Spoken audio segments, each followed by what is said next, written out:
Hello, good morning. Welcome to V Vibe once again. കുറേ ദിവസത്തിന് ശേഷമാണ് ഒരു യൂട്യൂബിൽ ഒരു വീഡിയോ ആയിട്ട് വരാനുള്ള കാരണം എന്ന് വെച്ച് കഴിഞ്ഞാൽ നമ്മളൊക്കെ ചെറുപ്പം മുതൽ, അതായത് സ്കൂൾ പഠനകാലം തൊട്ട് SFIൻ്റെ ബാലസംഘം, അതുപോലെ തന്നെ DYFI, CPM, ആ ഒരു പ്രസ്ഥാനത്തോട് എന്നും കൂറും വിശ്വാസ്യതയും പുലർത്തിയിട്ട് എവിടെയൊക്കെ അനീതിയുണ്ടോ അവിടെയൊക്കെ പ്രതികരിക്കുന്ന ഒരു വിഭാഗമാണെന്ന് മനസ്സിൽ ഉറച്ചു വിശ്വസിച്ച് മുന്നോട്ട് കൊണ്ടുവരുന്ന ഒരു പ്രസ്ഥാനമായിരുന്നു ഇടതുപക്ഷം. പക്ഷേ നമ്മുടെ ബഹുമാനപ്പെട്ട കേരളത്തിൻ്റെ മുഖ്യമന്ത്രി ഇന്നലെ നടത്തിയിരുന്ന വാർത്താ സമ്മേളനം കണ്ടപ്പോൾ ശരിക്കും ഷോക്കായിപ്പോയി. എനിക്ക് തോന്നുന്നു ഒന്നിക്കൽ പ്രായത്തിൻ്റെ, അല്ലെങ്കിൽ അമിതമായിട്ട് അദ്ദേഹത്തിന് എന്തൊക്കെയോ മറച്ചു വെക്കാനോ ഒളിച്ചു വെക്കാനുള്ളതിൻ്റെ ഒരു വ്യഗ്രത.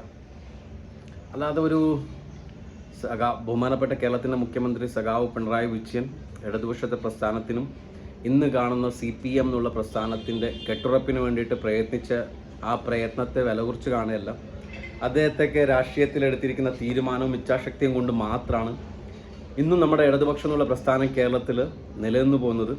പക്ഷേ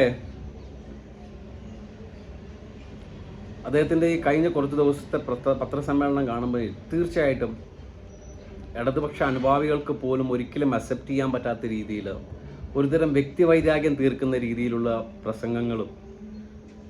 എക്സാമ്പിള് അൻവർ എന്ന് മാത്രമല്ല, അൻവർ കോൺഗ്രസ് പക്ഷത്ത് നിന്ന് വന്നതാണോ അല്ല ഇനി BJPയിലേക്കാണോ പോകാൻ പോകുന്നത്, അതല്ല ഇതിനകത്തുള്ള വിഷയം. അദ്ദേഹം പറഞ്ഞിരിക്കുന്ന കാര്യങ്ങളാണ് നമ്മൾ ഐഡൻറ്റിഫൈ ചെയ്യേണ്ടത്. അദ്ദേഹം പറഞ്ഞിരിക്കുന്നതെന്ന് വെച്ച് കഴിഞ്ഞാൽ ഒരു ഇടതുപക്ഷത്തിൻ്റെ ശബ്ദമായിട്ടാണ് അദ്ദേഹം പറഞ്ഞിരിക്കുന്നത്. നമ്മുടെ ബഹുമാനപ്പെട്ട മുഖ്യമന്ത്രിയുടെ ഡിപ്പാർട്ട്മെൻ്റ് ആയിട്ടുള്ള ഹോം ഡിപ്പാർട്ട്മെൻറ്റിൽ നടന്നുകൊണ്ടിരിക്കുന്ന, കാരണം ഇടതുപക്ഷത്തിൻ്റെ ഭരണത്തിൻ്റെ ഒത്തിരി നന്മകൾ എല്ലാം തച്ചുടക്കുന്ന രീതിയിലാണ് പോലീസ് ഡിപ്പാർട്ട്മെൻറ്റ് വർക്ക് ചെയ്തുകൊണ്ടിരിക്കുന്നത്. പല കാര്യങ്ങളായിരുന്നു. നമ്മൾ നവകേരള സദസ്സ് എന്നൊക്കെ നടത്തിയ വലിയ ആവേശത്തോടു കൂടിയിട്ട് ഇടതുപക്ഷ പ്രവർത്തകരൊക്കെ ഉൾക്കൊണ്ടൊരു പ്രോഗ്രാമിനെ അങ്ങേയറ്റം പരാജയമാക്കാൻ വേണ്ടിയിട്ട് പ്രയത്നിച്ച പോലെയായിരുന്നു പോലീസിൻ്റെ ചില പ്രവൃത്തികൾ. പിന്നെ മീഡിയക്കാരെ കുറിച്ച് നമ്മൾ ഒരിക്കലും പോസിറ്റീവായിട്ട് ചിന്തിക്കേണ്ട ആവശ്യമില്ല. കാരണം എന്ന് വെച്ച് കഴിഞ്ഞാൽ ഇടതുപക്ഷത്തിന് സപ്പോർട്ടീവായിട്ടുള്ള മീഡിയ പബ്ലിസിറ്റി കേരളത്തിൽ ഇതുവരെ ഉണ്ടായിട്ടില്ല, ഇനി ഉണ്ടാവാൻ പോകുന്നുമില്ല. ഇതിപ്പം DYFIക്കാർ നന്മ ചെയ്താലും CPMകാർ നന്മ ചെയ്താലും അതൊന്നും ഹൈലൈറ്റ് ചെയ്തില്ല. അവരെയൊക്കെ തിന്മകൾ വലുതായിട്ട് ഹൈലൈറ്റ് ചെയ്യുന്ന ഒരു പ്രസ്ഥാനമാണ് കേരളത്തിലെ മീഡിയ. അപ്പോൾ മീഡിയനെ മാറ്റി വയ്ക്കുക, അൻവർ എന്നുള്ള വ്യക്തിത്വത്തെ മാറ്റി വയ്ക്കാം. പക്ഷേ അൻവർ എന്നുള്ള വ്യക്തി ഉന്നയിച്ചിരിക്കുന്ന ആരോപണങ്ങളൊക്കെ എന്ന് വെച്ച് കഴിഞ്ഞാൽ ശരിക്കും ഇടതുപക്ഷ പ്രവർത്തകർ പറയാൻ ആഗ്രഹിച്ച കാര്യമാണ്. അത് മുഖ്യമന്ത്രിക്ക് ഉൾക്കൊള്ളാൻ പറ്റുന്നില്ല, പാർട്ടിക്ക് ഉൾക്കൊള്ളാൻ പറ്റുന്നില്ല. അങ്ങനെയാണെങ്കിൽ അടുത്ത ഓപ്ഷൻ എന്ന് വെച്ചാൽ അൻവറിൻ്റെ മുന്നിലുള്ളതെന്ന് വെച്ച് കഴിഞ്ഞാൽ അബ്ദുള്ളക്കുട്ടിൻ്റെ അതേ ഓപ്ഷനായിരിക്കും. കാരണം എന്ന് വെച്ച് കഴിഞ്ഞാൽ കമ്മ്യൂണിസ്റ്റ് പ്രസ്ഥാനത്തുനിന്ന് അൻവർ മാറി കോൺഗ്രസ്സിലേക്ക് പോയി കഴിഞ്ഞാൽ തീർച്ചയായിട്ടും കമ്മ്യൂണിസ്റ്റുകാരും വെറുതെ അൻവറിൻ്റെ പുറകെ നടക്കും, BJPക്കാരും അൻവറിൻ്റെ പുറകെ നടക്കും. അപ്പം അൻവറിൻ്റെ മുന്നിൽ തന്നെ അടുത്തൊരു ഓപ്ഷൻ എന്ന് വെച്ച് കഴിഞ്ഞാൽ അബ്ദുള്ളക്കുട്ടീൻ്റെ വഴിയെ പോകുക എന്നുള്ളതായിരിക്കും. നേരെ BJPയിലേക്ക് പോവുക. കേന്ദ്രം ഭരിക്കുന്ന BJPയാണ്.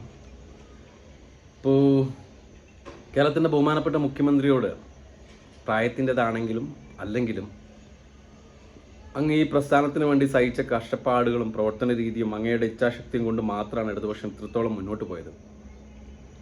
പക്ഷേ നിലവിലെ സാഹചര്യത്തിൽ ഇടതുപക്ഷത്തിൽ നിലനിൽക്കണമെന്നുണ്ടെങ്കിൽ അങ്ങയുടെ ധാർഷ്ട്യവും ആ ഒരു പുച്ഛവും മറ്റുള്ളവരോടുള്ള ദേഷ്യവും വെറുപ്പൊക്കെ ഒന്ന് കൺട്രോൾ ചെയ്ത്, എൻ്റെയൊക്കെ പേഴ്സണൽ അഭിപ്രായം എന്ന് വെച്ച് കഴിഞ്ഞാൽ ഇടതുപക്ഷം മുന്നോട്ട് വരണമെങ്കിൽ തീർച്ചയായിട്ടും 10-70 വയസ്സിന് മുകളിലായി അങ്ങ് പാർട്ടി ഏൽപ്പിച്ച ഉത്തരവാദിത്തമാണ് മുഖ്യമന്ത്രി. പാർട്ടിക്കും വലിയ പ്രതീക്ഷ കാണുന്നില്ല.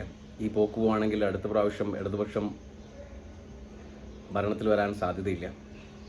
എന്തായാലും ഇടതുപക്ഷത്തിൽ കഴിവുള്ള ഒത്തിരി നിരവധി നേതാക്കളുണ്ട്.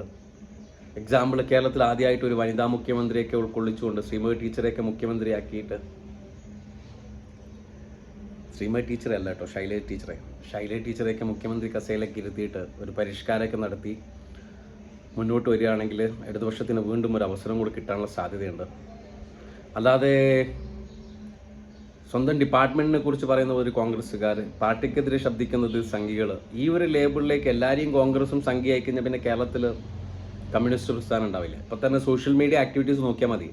സോഷ്യൽ മീഡിയയിൽ കമ്മ്യൂണിസ്റ്റുകാരെക്കാളും കോൺഗ്രസ്സുകാരെക്കാളും ഫോളോവേഴ്സായിട്ട് BJP ഹാൻഡിലുകൾ മുന്നോട്ട് പോകണം. ഈ രീതിയാണ് അവർ ഫോളോ ചെയ്തത് തൃശ്ശൂരും. ഇപ്പോൾ ഭരണപരാജയമുണ്ട്, അത് തുറന്നു കാട്ടുന്നവരെ സംഘികളും കൊങ്ങികളും കോൺഗ്രസ്സുകാരാക്കി മാറ്റുന്ന രീതി ശരിയല്ല.